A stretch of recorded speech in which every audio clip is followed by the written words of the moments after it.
Assalamualaikum warahmatullahi wabarakatuh. Perkenalkan nama saya Ananda Den Putra dengan NIM S1S1240027. Pada video kali ini saya akan mempresentasikan project machine learning saya yang berjudul Prediksi Produksi Daya pada Panel Surya berdasarkan radiasi matahari dan suhu menggunakan metode regresi. Nah, Sebelum saya mulai, izinkan saya menyampaikan gambaran singkat dari penelitian ini. Penelitian ini menggunakan teknik machine learning untuk memprediksi seberapa besar listrik yang bisa dihasilkan oleh panel surya berdasarkan kondisi cuaca seperti intensitas cahaya matahari dan suhu udara. Nah, kita akan lihat bersama bagaimana tiga algoritma regresi bersaing untuk menjadi model terbaik. Selanjutnya itu eh, pendahuluan. Nah, kita semua sudah tahu bahwa energi surya saat ini menjadi salah satu energi terbarukan yang paling cepat berkembang di dunia karena ramah lingkungan dan berkelanjutan, tidak menghasilkan emisi karbon dan tidak bergantung pada bahan bakar fosil. Nah, Pembangkit listrik tenaga surya atau yang kita kenal dengan PLTS sudah banyak diterapkan, mulai dari skala rumah tangga sampai skala industri besar. Nah, Seiring meningkatnya penggunaan PLTS, muncul tantangan baru. Kita perlu sistem yang bisa memprediksi seberapa besar daya yang akan dihasilkan. Kenapa? Karena produksi daya pada panel surya tidak stabil, bergantung pada cuaca dan radiasi matahari. Kalau operator tahu prediksi produksinya, kita bisa mengatur distribusi listrik dengan lebih efisien. Di sini machine learning berperan dan itulah yang kita akan bahas pada hari ini. Selanjutnya sebelum kita masuk ke detail, saya ingin menunjukkan gambaran besar alur penelitian ini. Yang pertama ada data understanding, yaitu memahami data yang kita punya. Selanjutnya ada data pre-processing, yaitu membersihkan dan menyiapkan data. Dan selanjutnya ada exploratory data analysis atau EDA, yaitu menganalisis dan memvisualisasikan data. Selanjutnya ada data splitting, yaitu membagi data untuk training dan testing. Selanjutnya ada model building, yaitu membangun model machine learning. Dan ada juga hyperparameter tuning, yaitu mengoptimalkan parameter model. Selanjutnya ada model evaluation atau mengevaluasi performa model. Dan yang terakhir ada model comparison, yaitu membandingkan semua model untuk menemukan yang terbaik. Nah, Kedelapan tahap ini akan saya jelaskan satu persatu di slide berikutnya. Kita masuk ke tahap data understanding. Nah, Dataset ini saya ambil dari platform Kaggle dengan judul Solar Power Generation Data oleh Ani Kanal. Data ini merupakan hasil data sensor pada sebuah PLTS atau pembangkit listrik tenaga surya yang berlokasi di India. Data ini dikumpulkan selama 34 hari. Nah, di sini ada data ini terdiri dari dua dataset. Yang pertama ada gen data. Ini adalah data generasi daya. Di sini kita bisa lihat ada kolom date time, plan ID, source key, DC power, AC power, daily yield, dan total yield. Di sini yang akan kita prediksi itu DC power dan AC powernya. Selanjutnya ada weather data atau data sensor cuaca. Di sini ada ambient temperature, yaitu suhu udara lingkungan. Ada juga modul temperatur atau suhu permukaan modul pamer surya. Dan ada juga irradiation atau intensitas radiasi matahari. Nah, oh ya, Kedua dataset ini nanti kita gabungkan berdasarkan kolom daytime-nya agar lebih akurat. Selanjutnya itu kita masuk ke data pre-processing. Nah, Yaitu membersihkan dan menyiapkan data agar siap digunakan oleh model. Ada 4 langkah utama yang dilakukan. Yang pertama itu ada filtering data. Nah, Pada filtering data ini, kita hanya gunakan data di mana irradiation di atas 0 dan AC power di atas 0. Yang artinya, kita hapus data yang tidak relevan, yaitu baris di mana nilai irradiation kurang dari 0 dan AC power kurang dari nol.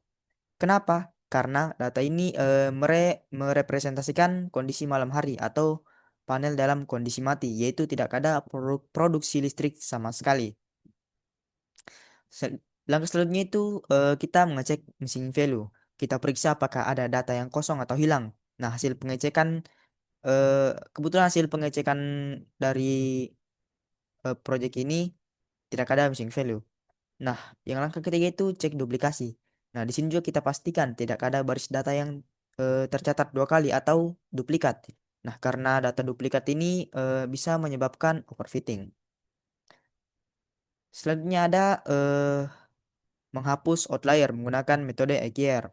Nah, AQR ini atau interquartile range adalah metode statistik untuk mendeteksi nilai-nilai ekstrim yang menyimpang jauh dari distribusi normal. Nah, kita terapkan ini pada 5 kolom yaitu irradiation, model temperatur, ambient temperature, DC power, dan AC power. Nah, setelah preprocessing selesai, data kita itu menjadi lebih bersih dan lebih siap untuk dianalisis. Nah, selanjutnya kita masuk ke exploratory data analysis atau EDA. Nah, pada tahap ini kita eksplorasi dan visualisasikan data untuk memahami pola yang tersembunyi di dalamnya. Ada 4 visualisasi yang penting yang saya tampilkan di slide ini. Nah, yang pertama ada heat map korelasi. Nah, pada heat map korelasi ini menunjukkan seberapa kuat hubungan antar suatu variabel dengan variabel lainnya yang ditandai dengan warna dan angka-angkanya. Yang dimana semakin merah berarti korelasinya semakin tinggi dan semakin biru yang berarti korelasinya semakin rendah. Dan ditunjukkan juga dengan angka yang dimana semakin mendekati satu berarti korelasinya itu semakin tinggi atau semakin bagus. Nah, berdasarkan heat map korelasi ini kita bisa lihat eh, di antara target kita yaitu AC power dan DC power, hal yang variable yang paling berpengaruh adalah irradiation, sangat tinggi, bisa hingga 98%, 0,98. Dan ada juga modul temperatur yaitu 0,92. Dan ada juga kita ambil di sini modul temperatur 0,53. Kenapa saya ambil? Karena dia juga lumayan tinggi korelasinya pada apa namanya? Ini eh, modul temperatur. Nah, selanjutnya itu ada nih distribusi DC power dan distribusi AC power. Nah, kedua histogram ini menunjukkan distribusi data yang bersifat bimodal. Nah, ada dua puncak. Nah, yang puncak pertama itu dinilai rendah yang merepresentasikan kondisi pagi atau sore hari. Nah, di sini bisa kita lihat eh, distribusi DC powernya itu eh, ada hingga 1.600 data yang dimana DC powernya itu berkisar antara mendekati nol. Nah, ini sama dengan distribusi AC power. Nah, di sini kita bisa lihat grafik apa namanya? Bentuk histogramnya ini sama, hampir sama. Karena sejatinya AC power ini adalah hasil hasil invert dari DC power. Maaf, AC power ini hasil invert dari DC power. Nah, selanjutnya kita masuk ke di sini kita akan lihat rata-rata AC power per tanggal. Nah, grafik garis ini itu menampilkan rata-rata produksi AC power selama 30 hari. Nah, kita bisa lihat ada fluktuasi yang signifikan antar hari. Nah, ada hari di mana produksi bisa mencapai 700 kW dan ada hari yang turun drastis. Nah, ini mencerminkan perubahan kondisi cuaca harian seperti hari berawan atau dan hari yang cerah. Selanjutnya di sini ada distribusi AC power berdasarkan jam harian. Nah, di sini kita visualisasikan. Kita bisa melihat jelas pola produksi panel surya sepanjang hari, yang di mana oh maaf, pada jam 6 pagi hingga jam 7 produksi masih sangat rendah. Naik terus dari jam 8 hingga mencapai puncaknya di jam 11 dan 12 siang. Lalu turun kembali dari jam 13 ke jam 18 dan mulai nol lagi di sini. Nah, ini dia turun kembali ketika matahari sudah mulai terbenam. Nah, pola ini tuh sangat konsisten dan logis karena mencerminkan pergerakan matahari sepanjang hari. Baik, selanjutnya kita masuk ke data splitting. Nah, tapi ini tuh berfungsi untuk membagi data menjadi data training dan data testing. Nah, dalam penelitian ini kita menguji tiga skenario yang berbeda, yaitu skenario ketika data dibagi menjadi 70, 30 atau 70 training dan 30 testing, dan 80, 20 dan juga 90, 10. Nah, mengapa kita mencoba tiga skenario? Karena proporsi pembagian data berpengaruh terhadap kemampuan model untuk belajar dan untuk digeneralisasi. Nah, dengan menguji ketiganya, kita bisa mengetahui proporsi mana yang memberikan hasil terbaik. Semakin banyak data training, model punya lebih banyak data untuk belajar. Namun, data testing yang terlalu sedikit juga bisa membuat evaluasi model menjadi kurang representatif atau kurang bagus. Nah, kita akan lihat hasilnya di tahap evaluasi nanti.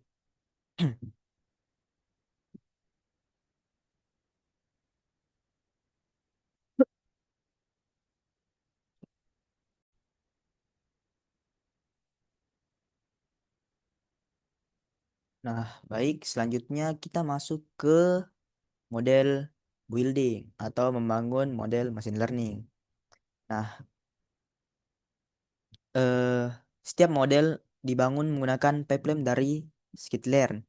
Nah, pipeline ini memastikan proses pre-processing dan pelatihan model berjalan secara terstruktur dan konsisten.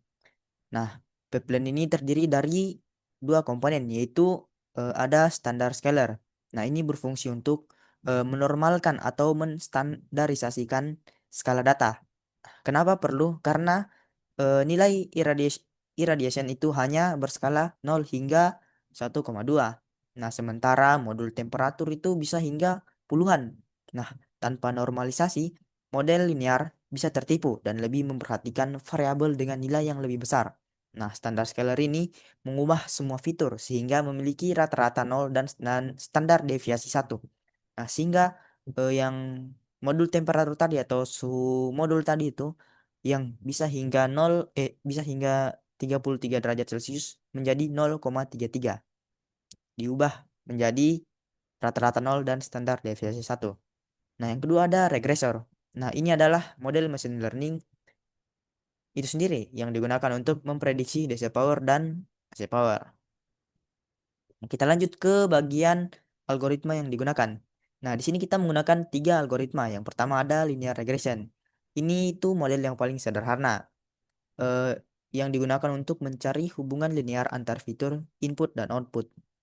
Nah, selanjutnya ada Ritge regression. Nah, ini adalah pengembangan dari linear regression ditambah dengan eh, regularisasi L2 untuk mengurangi overfitting. Nah, regularisasi ini mencegah model dari overfitting dan menghukum koefisien yang terlalu besar. Nah, yang ketiga ada random forest regression. Nah, ini adalah model ensemble. Sorry.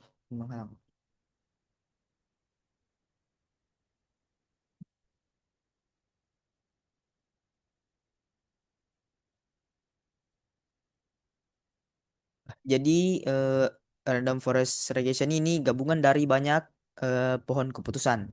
Nah, setiap pohon itu belajar dari subset data yang berbeda. Lalu prediksi akhir itu merupakan rata-rata dari seluruh pohon. Nah, keunggulan random forest ini dari yang lain, random forest itu mampu menangani hubungan yang non-linear.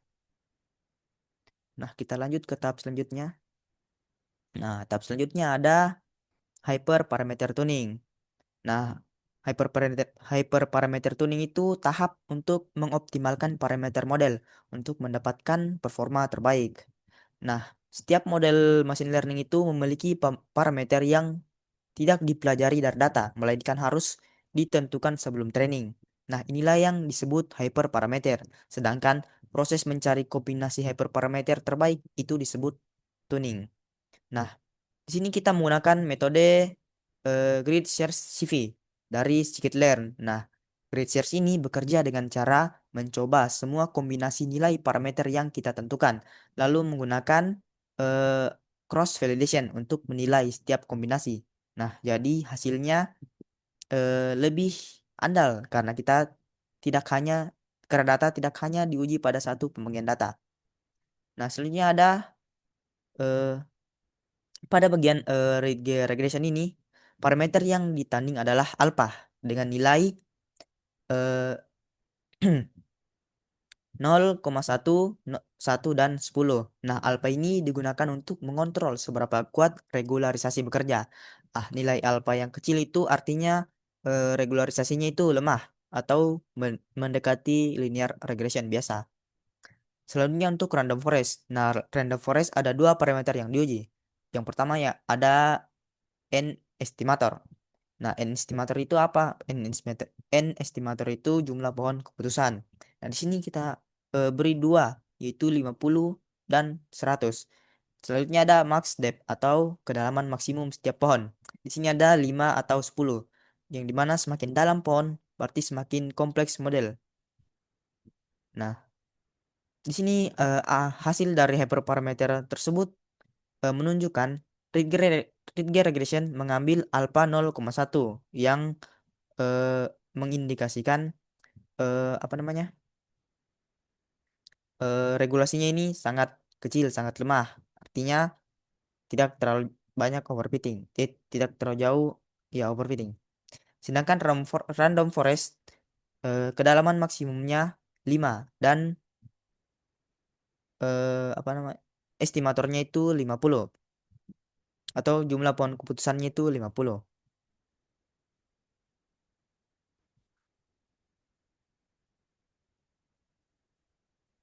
Nah, kita masuk ke model evaluation, yaitu mengevaluasi performa masing-masing model. Nah, di sini kita menggunakan tiga metrik evaluasi standar regresi. Yang pertama ada R2 yang digunakan untuk mengukur seberapa besar variasi data yang bisa dijelaskan oleh model. Nilainya itu antara 0 dan 1, yang dimana semakin mendekati 1 berarti model semakin baik. Yang kedua ada MAE atau Mean Absolute Error. Nah, ini mengukur rata-rata kesalahan absolut prediksi. Nah, di sini dia semakin kecil berarti semakin baik. Sedangkan selanjutnya ada RMSE atau Root Mean Squared Error. Nah, RMSE ini seperti MAE digunakan untuk mengukur rata-rata kesalahan prediksi. Tetapi RMSE ini memberikan penalti yang lebih besar untuk error yang besar. Nah, ini juga semakin kecil semakin baik.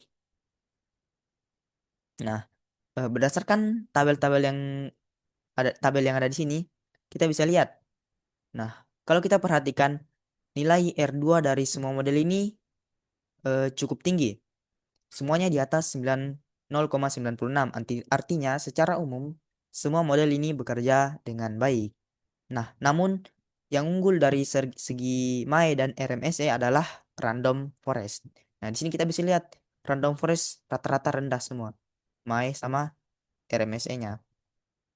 Nah, nah, terkhusus pada split 70-30 itu random forest mencapai nih. Nah, random forest itu mencapai R squared-nya itu atau R2-nya 97,3. 973. 0,973.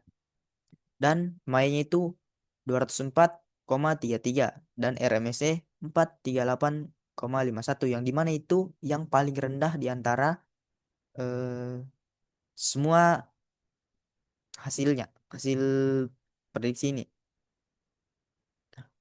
Sedangkan untuk linear regression dan Ritge regression itu menunjukkan performa yang mirip-mirip satu sama lain. Nah, kita lanjut ke model comparison. Nah, pada model comparison ini kita membandingkan seluruh model secara visual. Nah, tiga grafik ini memperlihatkan perbandingan R2, MAE, dan RMSE untuk ketiga algoritma di semua skenario data split. Nah, pada grafik R2, nah terlihat bahwa nilai R2 pada semua model sangat tinggi dan hampir setara. Semuanya di atas 0,96. Namun random forest sedikit lebih unggul terutama pada split 70-30 ini. Selanjutnya ada grafik Mae. Nah, terlihat jelas bahwa random forest itu memiliki nilai mean absolute error yang paling rendah, cuman sekitar 204, sedangkan yang lain ini tinggi. Nah, selanjutnya ada kita masuk ke RMSE. Nah, di sini juga random forest cenderung menunjukkan nilai yang rendah daripada kedua algoritma lain, terutama pada data split 70-30. Nah, nah kalau kita lihat pada tabel ini, sudah jelas bahwa model terbaik adalah algoritma random forest dengan data split 70-30. Nah, kenapa random forest unggul? Karena ia mampu menangkap hubungan nonlinear yang kompleks antar iradiasi, suhu modul, suhu lingkungan dengan produksi daya. Hubungan yang tidak bisa ditangkap sepenuhnya oleh model linear seperti linear regression dan Ridge regression. Nah, baik untuk kesimpulan dari model ini, penelitian ini berhasil mengembangkan model machine learning untuk memprediksi daya panel surya berdasarkan radiasi matahari dan suhu. Nah, dari tiga model yang diuji, yaitu linear regression, Ridge regression, dan random forest memberikan hasil yang terbaik. Pada pembagian data 70% training dan 30% testing, model random forest ini mencapai R2 sebesar 0,97 dan MAE 204,33 dan RMSE 438,52 yang menunjukkan akurasi yang sangat tinggi. Nah, hasil ini menegaskan bahwa random forest mampu menangani hubungan non-linear dengan baik dibandingkan dengan model-model lainnya. Nah, mungkin sekian itu saja dari saya. Wassalamualaikum warahmatullahi wabarakatuh.